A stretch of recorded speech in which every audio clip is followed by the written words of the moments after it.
आप कुछ ऐसी ट्रिक्स यूज करते हैं जिससे सामने वाला आपकी बातों को मान लेता है, लेकिन उसे लगता है कि ये उसका डिसीजन था, ना कि आपकी मैनिपुलेशन की वजह से हुआ है। मगर हम में से कई लोगों के मन में ये सवाल आएगा कि यार ये ऑसम चीज होगी कैसे। और आज की ये वीडियो इसी टॉपिक के ऊपर है कि ह्यूमन माइंड को हम कैसे मैनिपुलेट कर सकते हैं। और आज हम ऐसी कम्युनिकेशन स्किल्स देखेंगे जिसमें हम क्या बोल रहे हैं, हम इस पर फोकस नहीं करेंगे, बल्कि इस पर फोकस करेंगे कि हम अपने साथ वाले इंसान के बिहेवियर को साइकोलॉजिकल प्रिंसिपल से कैसे चेंज कर सकते हैं ताकि वो हमारी तरह सोचने लग जाए।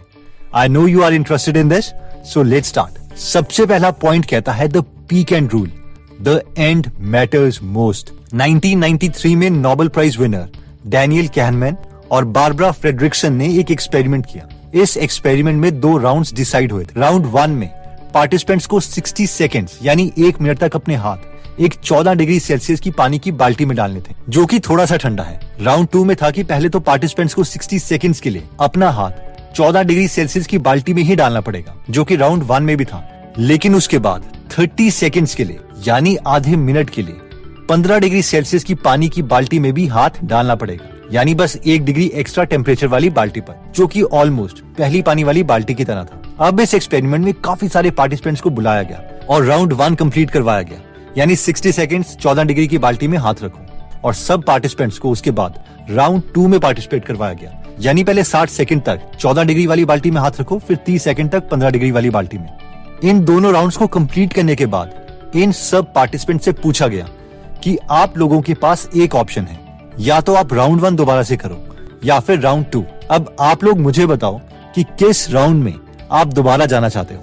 अगर हम इस चीज को खुद एक्सपीरियंस नहीं कर रहे तो हम में से मैक्सिमम लोग यही कहेंगे कि लॉजिकली राउंड 1 ही लोगों को रिपीट करना चाहिए, क्योंकि उसमें सिर्फ 60 सेकेंड्स के लिए ही हाथ पानी में डालना है। लेकिन राउंड 2 में राउंड 1 वाली सारी चीजें तो करनी ही है, प्लस उसके बावजूद 30 सेकेंड्स के लिए 15 डिग्री वाली बाल्टी में भी हाथ डालना है। लेकिन आपको पता है कि इस एक्सपेरिमेंट के रिजल्ट्स क्या है? इस एक्सपेरिमेंट में 80% लोगों ने कहा कि वो राउंड 2 सिलेक्ट करेंगे। क्या आप शॉक्ड हुए? आपको तो मैं देख नहीं सकता, लेकिन मैं इस एक्सपेरिमेंट से जरूर शॉक्ड हुआ।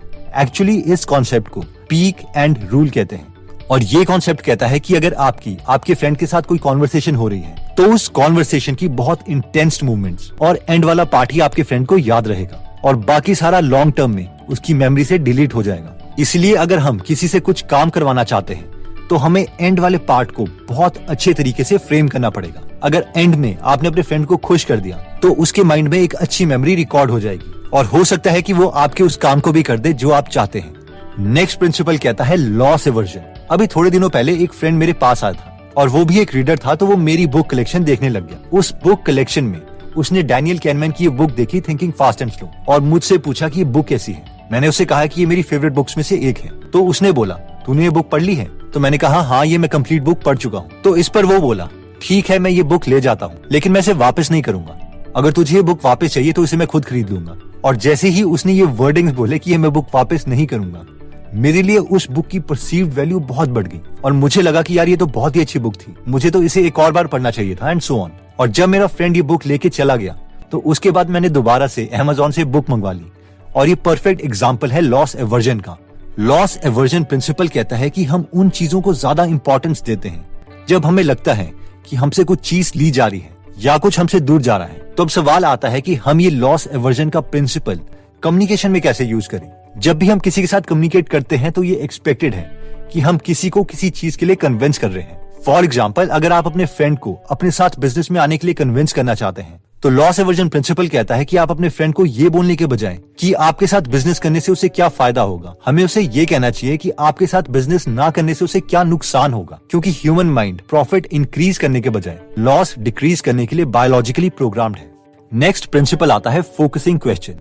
ये प्रिंसिपल कहता है कि किसी भी इंसान से मेन कम्युनिकेशन स्टार्ट करने से पहले उसके ब्रेन को वो चीज सोचने में मजबूर करो जिससे उसका माइंड हमारे होने वाली कम्युनिकेशन के बारे में सोचने लग जाए।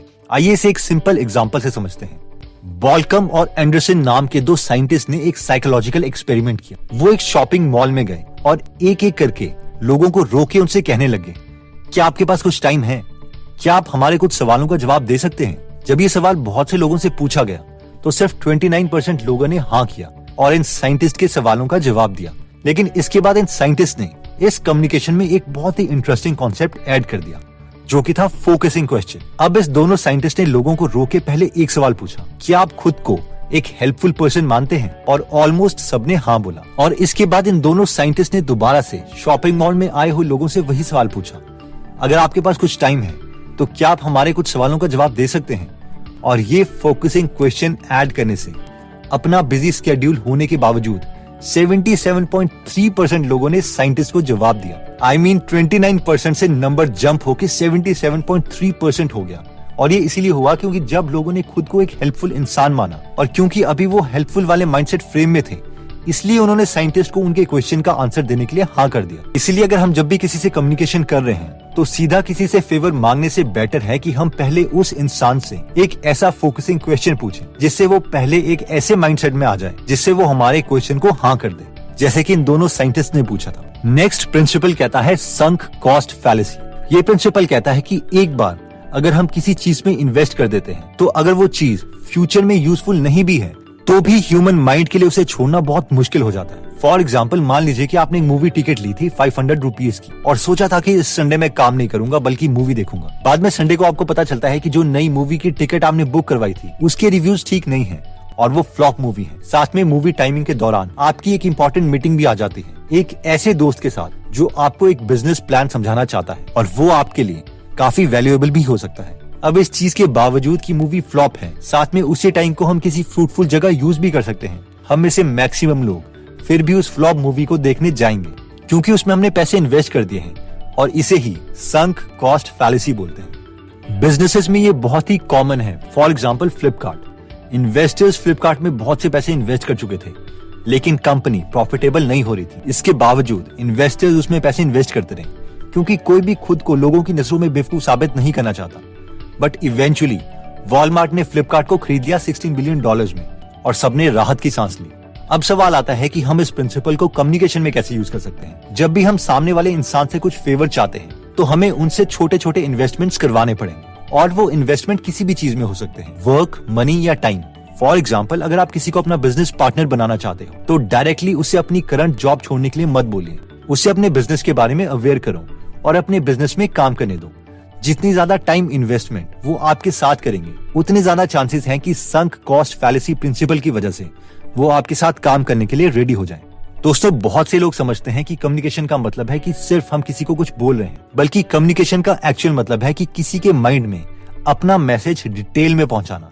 और इसलिए इस वीडियो में हमने कम्युनिकेशन करने के लिए 4 अमेजिंग प्रिंसिपल्स देखे थे जिससे आप किसी को भी अपने काम करवाने के लिए कन्विंस कर सकते हैं। जिसमें सबसे पहला प्रिंसिपल कहता है द पीक एंड रूल, यानी द एंड मैटर्स मोस्ट। ये प्रिंसिपल कहता है कि जब भी हम किसी से कम्युनिकेट करते हैं तो उस कम्युनिकेशन का एंड मैसेज हमें बहुत अच्छे से बताना पड़ेगा क्योंकि ह्यूमन माइंड में किसी भी कम्युनिकेशन के पीक इमोशंस और एंड ही याद रहता है और बाकी सारी चीजें डिलीट हो जाती हैं। नेक्स्ट प्रिंसिपल था लॉस एवर्जन, जिसमें हमने देखा था कि कम्युनिकेशन करते वक्त अपने सामने वाले इंसान को ये मत बोलो कि आपकी अपॉर्चुनिटी एक्सेप्ट करने पर उसे क्या क्या फायदा होगा, बल्कि ये बताओ कि आपकी अपॉर्चुनिटी एक्सेप्ट ना करने पर उसे क्या क्या नुकसान हो सकता है, क्योंकि ह्यूमन माइंड प्रॉफिट से ज्यादा लॉस से बचने की कोशिश करता है। नेक्स्ट प्रिंसिपल था फोकसिंग क्वेश्चन। ये पॉइंट कहता है कि मेन मैसेज बोलने से पहले एक ऐसा फोकसिंग क्वेश्चन पूछो जिससे सामने वाले इंसान का माइंड आपके मेन मैसेज को एग्जीक्यूट करने में हेल्प करे, जैसे कि शॉपिंग मॉल में उन दोनों साइंटिस्ट ने पूछा था और वो फोकसिंग क्वेश्चन था, क्या आप अपने को हेल्पफुल समझते हैं?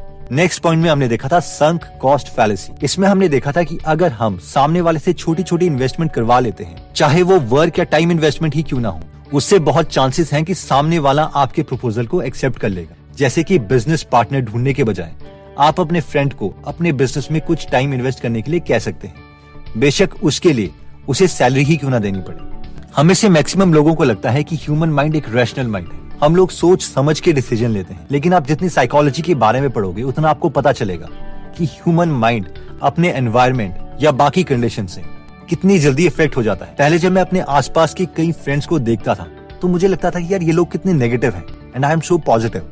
बट देन एक ड्यूरेशन आई जब मैं 3 महीने के लिए बहुत ज्यादा स्ट्रेस लेने लग गया। मैंने इंट्रोस्पेक्ट किया कि ऐसा हुआ क्यों। देन आई रियलाइज कि आई मिस्ड समथिंग, और वो था बुक्स पढ़ना। मैं पॉजिटिव इसलिए ऐड कर रहा था क्योंकि मैं पॉजिटिव कंटेंट कंज्यूम कर रहा था, एक्सपीरियंस्ड सक्सेसफुल लोगों की स्टोरीज और उनकी बुक्स पढ़ रहा था। तो मैं आपको भी रेकमेंड करूंगा कि आप बायोग्राफीज पढ़ें एक्सट्रीमली सक्सेसफुल लोगों की, जैसे कि Elon Musk, Steve jobs, APJ Abdul Kalam sir and so on. अगर आपको इंग्लिश पढ़ने में दिक्कत आती है या बुक बहुत लंबी लगती है और टाइम